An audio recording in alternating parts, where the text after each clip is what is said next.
Hello viewers, welcome to this session. At this time, we are looking at likely WAEC questions on this subject, government. Please come along with me. Let's start with this very first one. The ultimate source of power and authority which set the state apart from other forms of political organizations is referred to as. Now, we have many institutions and many organizations in a society. But which of these authority separates the state from other institutions and organizations in society? Constitutionalism, checks and balances, rule of law, sovereignty. The answer here is sovereignty. The sovereignty is absolute power of a state to rule itself without fear of external interference. So answer is D, sovereignty. The next question, government as a subject refers to the study of territorial expansion, political leaders, the various nations of the world, the institutions of the states. While all these are part and parcel of our discussion under political space in government, but as a subject, we study the institutions of the states. We talk about the legislature, the executive, and of course, the judiciary. So the correct option to this question is option D. The next, apart from globalization, what other factor to a large extent affect the sovereignty of a state? Right of a franchise, system of government, international laws, inalienability. The correct answer is international laws. How and why? Once a state, a country, a nation sign to the treaty or charter of being a member of an international organization, the laws of those organizations also is binding on that particular states. So to an extent, the international laws shape, influence, or somehow affect the sovereignty of that particular state. Option C is the correct answer. The next question. Government as an institution of state is defined as a body which conducts elections for the country, makes, enforces, and interprets laws for the state, hires and trains political leaders, makes and interprets laws. All these, A to D, are what government do. The government do. People in government, they do all these stuffs. All right? But when you look at D, is already a subset of B. In other words, the option B already swallowed D. So the most correct answer here is option B. Why? It encapsulated the functions of the three organs or institutions of government. The legislature that makes, the executive that enforces, and of course, judiciary that interprets laws for that state. So option B is the most correct answer. The next question.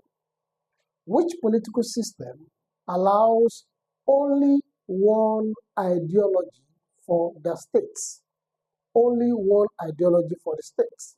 Well, when we talk about one ideology, we are more or less having in our mind what we call totalitarianism or authoritarianism, which can guarantee or lead to dictatorship. And none of this is here.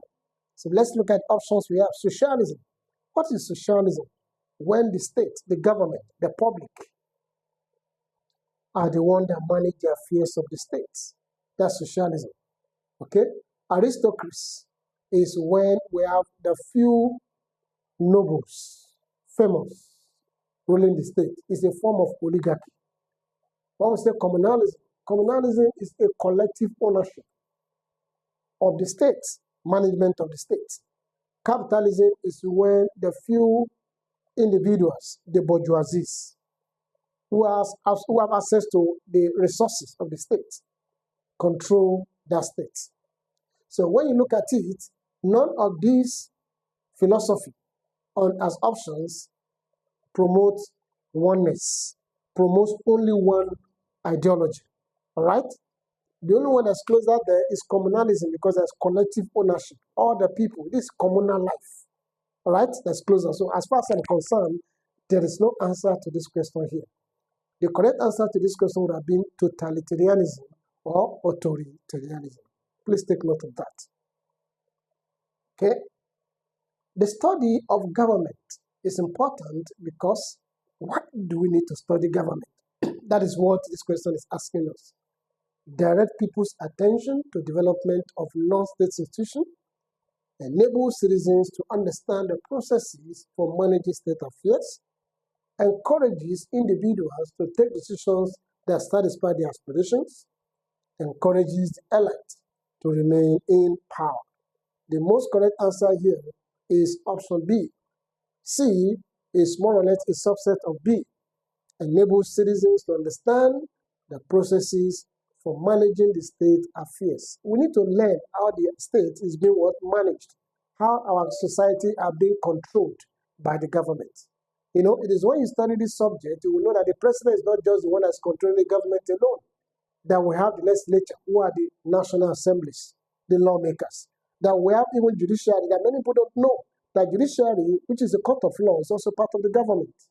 Okay, option B is the most correct answer. Let's see the next one. An undesirable attribute of capitalism is mostly seen in, capitalism I just mentioned that is talking about private ownership of the means of production, distribution, and exchange of goods and services. Capitalism is when the bourgeoisie, the few capital owners, managing the affairs of the state.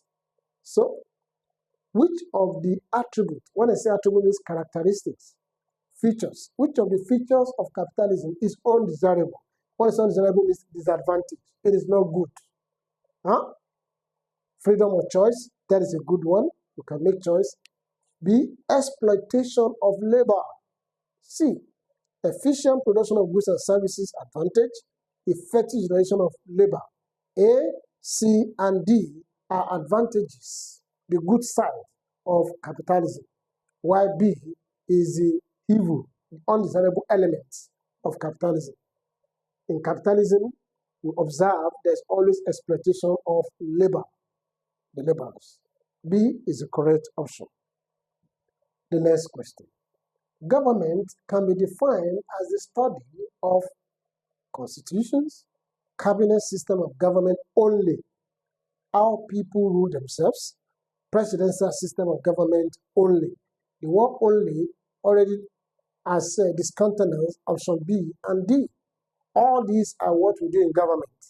But the most correct answer for this question is how people rule themselves. Remember, we said government, democracy is a government of the people, by the people, and of course, for the people. Option C is the correct answer for this question, how people rule themselves. The next question. In modern democracy, a government is a contrast between the rulers and the ruled. I think it should have been a contract, not a contrast. Huh?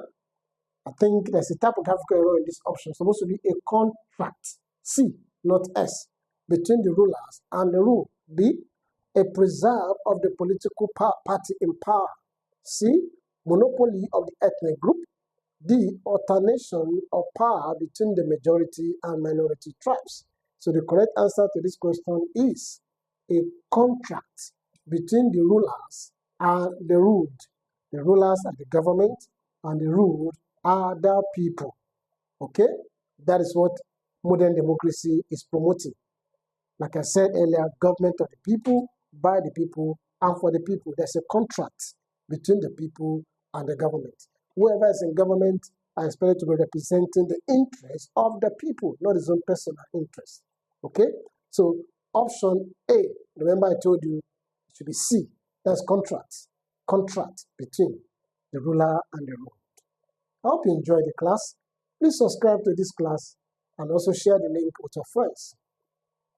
Government protects the lives and property of the citizens of the states through the court and the police, legislature and prison, ministers and the police, customs and the police. You notice police. The police is the agency of government that maintain law and order within the society. The police is different from the armed forces, the soldiers, the military, army. The army, their own responsibility is to defend the territorial integrity of the states. Okay, so when we talk about maintaining law and order within the society, is the police. So the correct answer to this question is the courts and the police. Why the courts? The court, which is the judiciary, is the last hope for any common man. When your rights is challenged, or when you feel assaulted, you go to the court of law for a redress. Okay? So court and the police, option A, is the correct answer. The next question, the constitutional power given to the judiciary to interpret legislative acts, executive and administrative actions, and to declare its constitutionality or otherwise is. Now, this question is referring us to a principle of government known as checks and balances. Remember, the checks and balances came to be as a result of the idea of separation of power that was pushed forward by Charles Baron de Montesquieu in 1748. Okay? Now, Baron de Montesquieu proposed that the three organs of government, the legislature, the executive and judiciary, should be separated in terms of personnel and function. In other words, when you are a member of legislature, stay on your own. Don't involve yourself with the executive and, of course, the judiciary. But as a developmental proposer, another philosophy came up, checks and balance. Now, if these three guys are working together to make up government, there is a need for them to check each other to avoid arbitrary use of power. Okay? And doing that, three special powers were given to the three organs of government under which they can check themselves. Okay? For the legislature, the power given to the legislature to check the other organs of government, executive and judiciary, is Act of Parliament.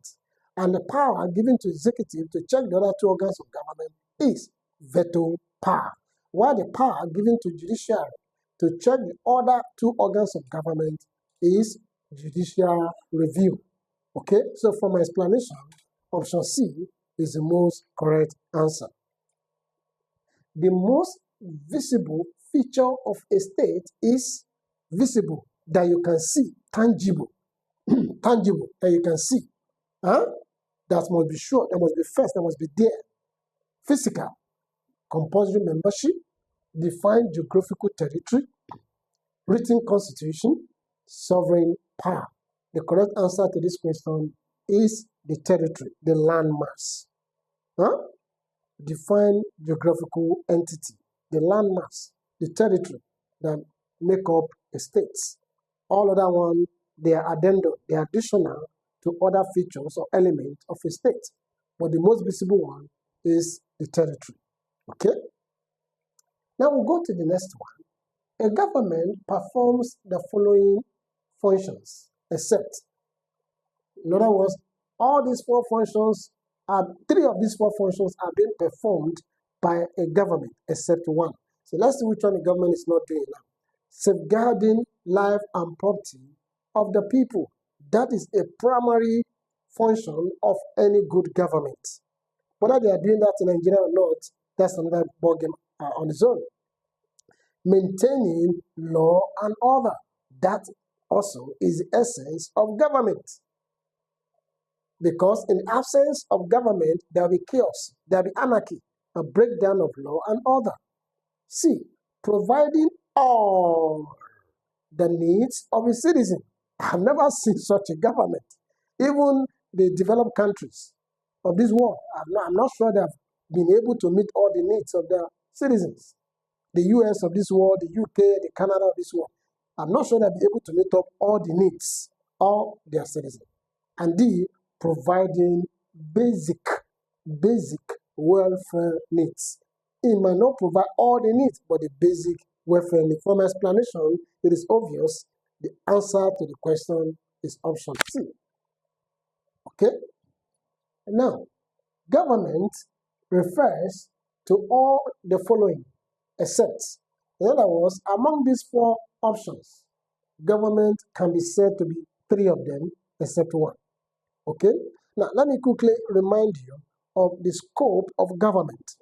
The scope of government stated that government is an academic field of study, a subject, okay? A course, okay? A profession, somehow. Then, another scope stated that government is a process, an art of governing, okay? Governing a state, ruling a state, managing a state. And then another scope of government says government is an institution by which laws are made, enforced, and interpreted in a state. Okay? So now government refers to all the following except academic field of study. You had me just saying that now. An organized group of people that formulate policies, okay? The process of making and enforcing laws, of course I mentioned that earlier, an art of governing. Then D, an institution made up of people with common interests. That is just a political party or a pressure group. Okay?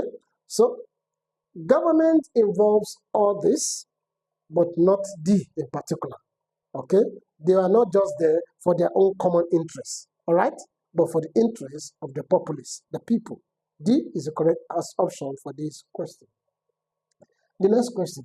According to Karl Marx, socialism developed as a consequence of the evils of, maybe I should just remind you quickly of the mode of production as propagated by Karl Marx. Karl Marx was talking about the evolution of a society, and he said every society evolved from communalism to feudalism, then to capitalism, from capitalism to socialism, and eventually, when socialism takes a very long preeminence and rule in a state, it will lead toward communism. But communism seems to just be like an idea. You understand? It is like an idea. The more you look, the less you see. All right? Because in a communist state, is a classless society where there's no rich and there's no poor. All right? I'm not sure we can get to that point because of the class struggle. All right? So now, Karl Marx is saying that socialism, where did we get to socialism? From what I just told you now, I said, according to him, every society evolved from communalism, from communal states. All right? Communal setting, small settings of those days. And then we got to a point, it becomes feudalism. In other words, among the few that were in that community, they developed. And when they developed, what happened? Some of them acquire more lands, and then they now got more hands to help them to work on their lands. So now the feudal lords, feudalism. The feudal lords are the landlords, all right? And they engage laborers who are known as the vassa, all right? Now, these landlords, they kept on acquiring more lands. So to the point that these lands can no longer be worked by the laborers, that they have to hire machines. And that was the evolution of capitalism. All right? And this capitalism continued until when there are crises. Crises between the rich and the poor. Crises between the masters and the slaves. Crisis between the bourgeoisie and the proletariats. And that is why we now have what? Socialism. Socialism stepped in so as to reduce the effect of capitalism before the state will return, the society will return to chaos. All right? Then we have socialism. All right? So, according to Karl Marx, socialism developed as a consequence of the evils of what? Of capitalism. The correct answer there is capitalism, option D. Okay? I hope you understand that very well. Let's move on to the next question. The institution through which leaders exercise power to make and enforce law is the government, judiciary, political party, security agency. The answer is that's what? Government. All right? Even the political party aspiring to be part of government so as to what? Make and enforce law. Judiciary is part of government. Security agencies are agencies of government. So the correct answer there is option A, government. Now let's look at the next question. Government is distinguished from the states because it's, now at this point, this question is trying to look at the differences between a government and a state. Remember, there are two different things if you look deeper, all right? While the state is the entity itself, the territory that owns the sovereignty, say Nigeria, then we have the government who has the power of administration, who is using the sovereignty of the state on behalf of the people, all right? So it can be changed periodically. Government is distinguished from the state because government can be changed periodically. Of course, the state is permanent, does not change, while government change from time to time, especially under democracy, every 4 years, okay? It does not operate in any defined territory. Then where is the government? Every government must operate in a defined territory, which is a state. It is a loosely organized structure. That is confederation, and it can break at any point in time. That could be secession. It enforces its will on the people. You don't enforce your will. You enforce the constitution of the people on the people. So the correct answer to this, it can be changed periodically. That is the answer. Government change. No government is expected to be permanent in any society or in any state. Option A is the correct answer. Let's look at the next question. A public declaration of policy and aims, especially on one issued before an election by a political party or candidate, is commonly called. What are those public declarations that political parties used to make? What do you call them? Steps to govern, policy paper, guide to government, manifesto. The option D is the correct answer, manifesto. A manifesto is the political agenda or program of a political party that they used to present whenever they are doing their campaign and their rally. So manifesto, that's the correct answer, okay? The next question. The study of government in school is important because the student can be assisted by political leaders, learn about their rights, qualify for elections, be nominated for a trip abroad. The correct answer is learn about their rights. When you study government, you will learn about your fundamental human rights. And also, you also be told that while enjoying your rights, you also have what you call limitation to your rights. Because where your own rights stop is where the right of your neighbor or other citizen begin. And then you also make them understand that apart from enjoying your rights, you also have what you call certain obligations, duties you're supposed to perform to your state. Option B is the most correct answer to this question, okay? In a representative government, citizens exercise their political power directly, indirectly, in reference for the political system under undue political pressure. From the word representative, a representative government is the one that represents the interests of the people. That is the current modern democracy we are practicing. No longer direct democracy, but indirect democracy. So the correct answer is what? Indirectly. Option B. Okay? A system of government where political powers are inherited is called, that is hereditary inheritance. Monarchy, diarchy, democracy, aristocracy. The answer is what? Monarchy. What is a monarch? A monarchy system of government is a system where a king or a queen is ruling through what? Hereditary rights. Inheritance.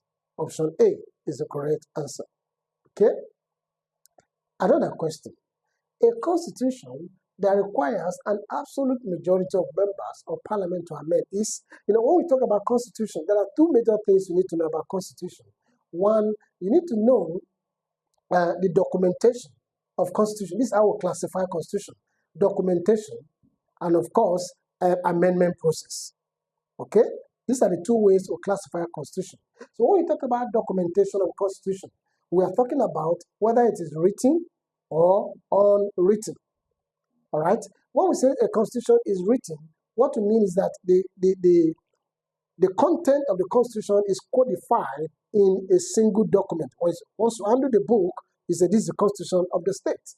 But when we talk about unwritten constitution, some assume it means it is not written at all. That is the wrong assumption. Unwritten constitution means the constitution, the element or the content of the constitution are written, but not codified in one document, rather in separate documents. Okay, they are volumes at different stage. Okay, now when we now talk about the amendment of the constitution, we are talking about whether the constitution is rigid or is flexible. Okay, when we say a constitution is rigid, what it does mean is that it is difficult, it is cumbersome to amend. In other words, the process of changing the content of that constitution is difficult. It has to take absolute majority, 2/3 of the National Assembly and of the state assemblies for you to change what? The content of that constitution. Every written constitution is rigid in nature, and every unwritten constitution is flexible in nature. So flexible constitution means it can easily be changed, while rigid means it cannot easily be changed. You understand? It doesn't mean that it cannot be changed. It can be changed, but not easily to be changed. So the question here is saying that when you require absolute majority to change a content of a constitution, what do you call that? From explanation, the answer is option D, rigid constitution. Okay? I hope you're enjoying this class. Please subscribe to this channel and share the links with your friends so as to learn more here. The next question, which of the following is a feature of a state? That is the characteristics of a state. Pursuance of sectional interest, colonial experience, territorial boundary, temporary existence. The element of a state, we mentioned this one of our question earlier, is what? Every state must have a defined geographical territory, a boundary, a landmass that separates it from another state. Option C is the correct answer. Okay? The next question, the ability to make and enforce laws and administer justice constitute the major functions of what? A government. That is what government does. Okay? That is just talking about is encapsulating the three organs of government. The legislature makes the law, the executive enforces the law, and of course, judiciary administer or interpret the laws. Government. Option C is the most correct answer. I explained that earlier, so we don't need to waste much energy on that. Okay? The next one, political power could be acquired through. How do you acquire political power? You know, if you have gone through the class of power, the study of power, you know, power is ability to compel obedience on another person, all right? Either through sanction or through threats, okay? Now, then in that class of power, we have types of power, okay? And one of them is political power, or you call it legal power, or you call it constitutional power. These are the names of political power. So how do you get a political power or a legal power, constitutional power? We got it through what? Election. When you are elected to power, elected to office as a government official, then you acquire what? Political power. No persuasion, no sanction, no nomination, but via election. Option B is the correct answer. The ultimate duty of a citizen is to demonstrate his or her. Now, when we treated a question earlier that was talking about fundamental human rights, I said you should have at the back of your mind that when a state grants you your rights, you should also know you need to reciprocate to the state by performing certain obligations or duties. All right? So that's what this question is talking about now, just like a follow-up to the initial question. So what is the ultimate duty of every citizen to his or her country, a state? Allegiance to the sovereign, loyalty to the state, respect for the nation. That A option is not complete. I think something is missing there. Respect for the national flag, contribution to government expenditure. Of course, you expect to perform all these functions, right?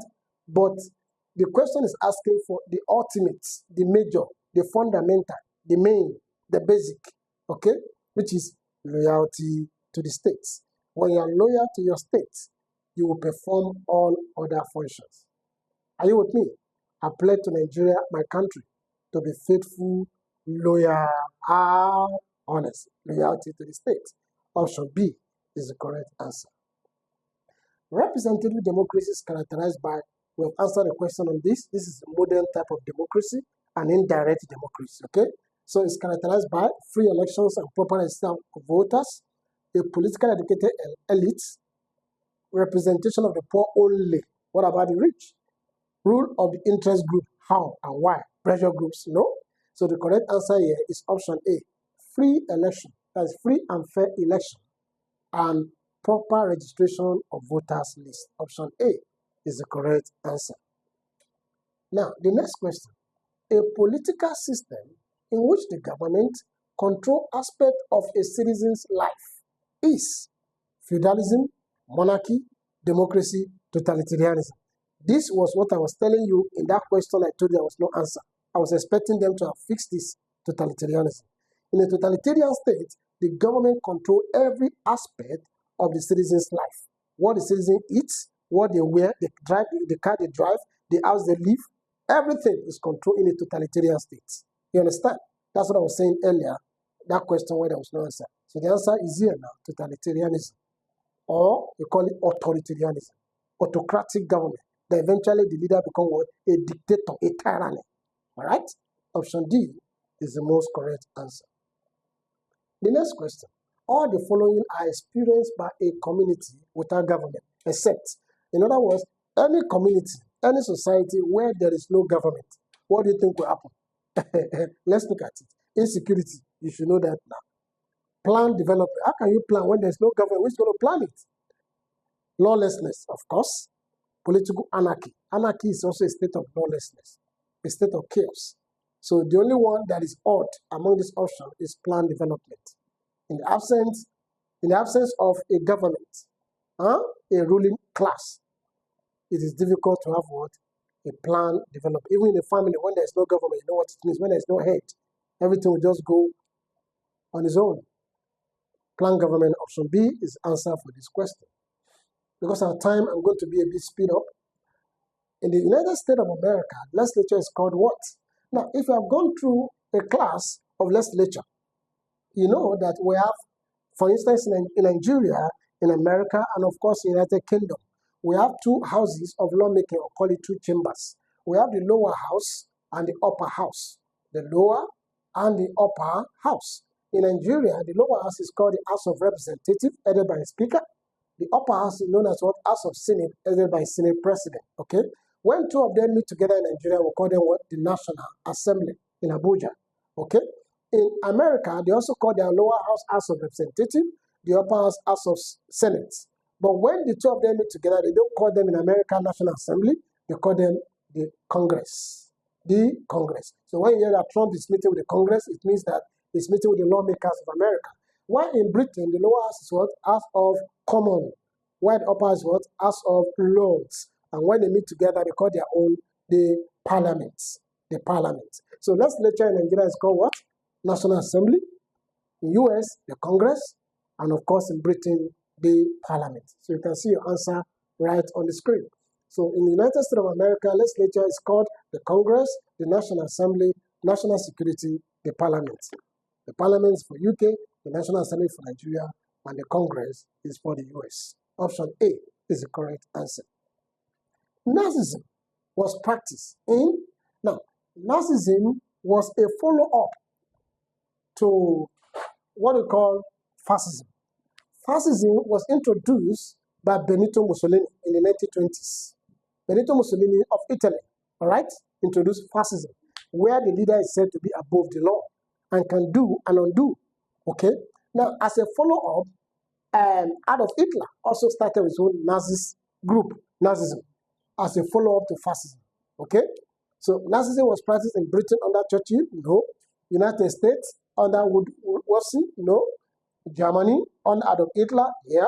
Spain under General Franco, no. The correct answer is what? C. Germany under Adolf Hitler in the 1930s. And that's what led to what? The Second World War, if you read your history very well, okay? Very well. So move on to the next question. The fundamental principles by which a state is ordered and governed are usually outlined in a, we have answered a question like this before, in a constitution. So constitution is the fundamental principles that guide how a state is being ordered, ruled, controlled, and governed. The constitution, option B, is the correct answer. A government is legitimate if it, when it's legitimate, the word legitimate or legitimacy means backed by law. Backed by law, or recognized by law, recognized by the citizen. So for a government to be legitimate, it comes to power through a coup d'etat. What is a coup d'etat? A coup d'etat is a forceful seizure of governmental power. That's common with the military. So that is not legitimate. Two, it is not, if it is not oppressive. C, if it provides social service for the people. D, if it has the mandate of the people to rule. The mandate, the word mandate means the support of the people to rule. So the correct answer is option D. A government is due or deemed to be legitimate if it has the mandate, the political support of the people to rule them. Option D. The media, commonly referred to as the fourth estate of the realm, monitors the activities of government on behalf of who? On behalf of the people. On behalf of the people. They were used as a platform by which the people will get to know what is happening in the government. And that's why there should be freedom of information. All right? Information should not be gagged. Information should not be censored. Right? So they are working on behalf of the people. So they are seen as a fourth estate. Who are the first three estates? The first three estates are the organs of government: the legislature, the executive, and of course, the judiciary. Okay? Very well. So we'll go on. And I think I should use this medium to make it understand that when you are mentioning or discussing the organs of government, you should follow that order. The order of legislature, executive, and judiciary. I've seen several textbooks that always start with the executive. They start with the executive having in mind because of the president as head of state. No, that is not the order. The real order have been in a court where a judge was making a statement in a court of law, and he has to correct somebody who made that statement. Okay? So the right process is legislature makes law. If there's no law that is made by legislature, there won't be laws for the executive to enforce. And after the enforcement, whoever breaks the law, the judiciary will interpret. So the arraignment is not of superiority. The arraignment is of the function, is of the process of lawmaking, enforcement, and interpretation. Please take note of that. Whenever you talk about the organs of government, the first three estates of the realm: the legislature, the executive, and judiciary. Not the other way around. Thank you. So the fourth realm of the estate is the press. The press. And act on behalf of the people. Option A. Let's see the next question. The primary function of government in a state is to maintain law and order, provide transport services, engage in campaigns and rallies, imprison criminals. Of course, government does all this. Okay? But the primary function of any good government is to maintain law and order. If there's no maintenance of law and order, there will be chaos. That is the essence of a government. Huh? Very well. Option A is the correct answer. The essence of the concept of devolution is to cater for the interests of the... Now, when we talk about devolution, we are talking about a type of decentralization. And remember, which means devolving power to the center. All right? So, why do you have to devolve power from the center to the units, to the grassroots? Why? Interest of the ruling government, majority, minority, rule of law, or the minority, is to cater for the interests of the minority, particularly people at the grassroots. And that's why we do devolution. Part of way of devolution is the creation of what? Local governments. So that power can go down to the people at the grassroots. Okay. Now, I may be rounding up with this because of our time. All right? Democracy can be promoted through... How can you promote democracy? Gerrymandering. This word is wrongly spelled. It's gerrymandering. G-E-R-R, gerrymandering, which means manipulation of electoral boundaries, electoral constituency. Okay? So, through slander, through accountability, through lobbying. The correct answer to this question is through accountability. In a democratic government, since you came to power by election as a government, you are accountable to the electorate who elected you to power. And at any point in time, you are no longer accountable. The people will use their mandates that they give to you and withdraw it from you in an election. I hope you have enjoyed the class. Please share the link with your friends and then subscribe to this channel so that you can enjoy more of us. Thank you. Hi, I'm sure you enjoyed the content you just watched. To see more episodes as that, preparing you for your oncoming exams, smash the subscribe button on this channel right now and visit the playlist that we've made for you, covering over 50 type of different exams, including JAMB, WAEC, Kakao,